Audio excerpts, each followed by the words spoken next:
On the evening of July 9, 1960, 35-year-old Richard Peete, a former local basketball star, was stabbed to death at the Red Lion Inn in White Township.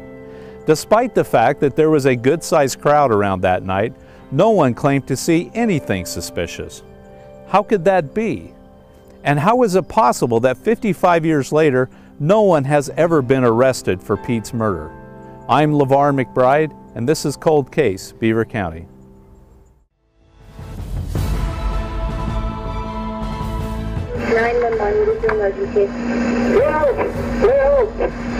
You got three people of interest still say, I do. Three people of interest, then you get that blank face. Now that's why nobody really knows if she is dead or alive. He was set free and he was set free to go kill. We've never gotten that one break. We've never gotten that one break. You know, we will though. The Richard Peete homicide from 1960, or what everybody referred to was Who Killed Dick Peete, has always been a mystery. This is one that becomes sort of a local legend. Frank Policaro was a rookie patrolman at the time and remembers the location of the crime. I very distinctly remember the Red Lion Inn. It wasn't a pretty place. It wasn't a pretty place to look at it. As our chief described it earlier, you probably thought it was a chicken coop. It's not a place that you want to spend the evening out indulging in a cold beer or something like that.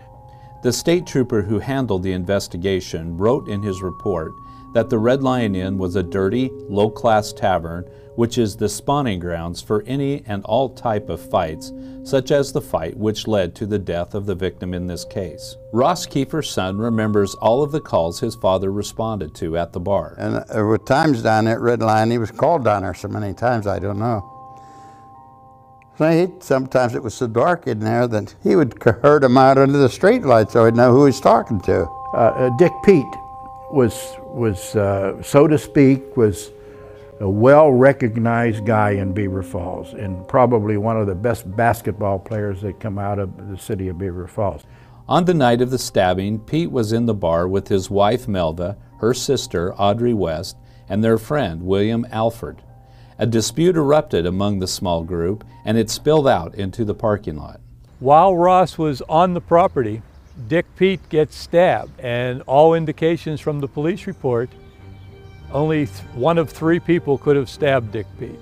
The three suspects were Pete's wife, her sister, and Alfred. Besides the police chief, they were the only people to come into contact with Peete during the fight. Despite all the people who were there, no one would cooperate with investigators. They were told by people that they are not to talk to the police, and if they know what happened, they're not to say anything. One woman police interviewed at the time told them, "I will tell you that the word has been passed around to all the colored people, that if you saw anything, to keep your mouth shut. Don't tell anyone anything." And normally in those types of situations, if there is a female involved, things seem to clam up. But when there is a man involved, everybody talks. But I don't know. This thing could have been of domestic nature. So we have, out of the three suspects, two women. And so almost by his theory, we could eliminate it down a little more. No weapon was found at the scene. The police had no physical evidence to work with, and three suspects who all knew one another.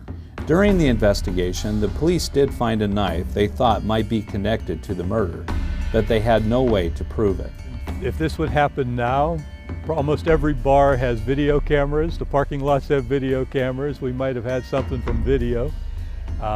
They did recover a knife that possibly could have been checked as far as for DNA. There were a number of things that we would be doing now that could not have happened then. 55 years later, all three of the suspects and many witnesses have passed away. The bar is no longer there. This is the area that we can best pinpoint where the Red Lion Inn used to stand. It's no longer here. It burned down several years ago, and rumor has it when the fire department was on its way up, the residents were trying to delay their response. Matter of fact, they said before anybody called that it was on fire, the residents were delaying the response because they wanted it out of the neighborhood. Detectives want to close the books on the case, but it may not be possible unless someone comes forward with information. The people who were the three suspects were all interconnected, so they weren't going to tell on each other. And so I think what we have is a mystery that may never be solved.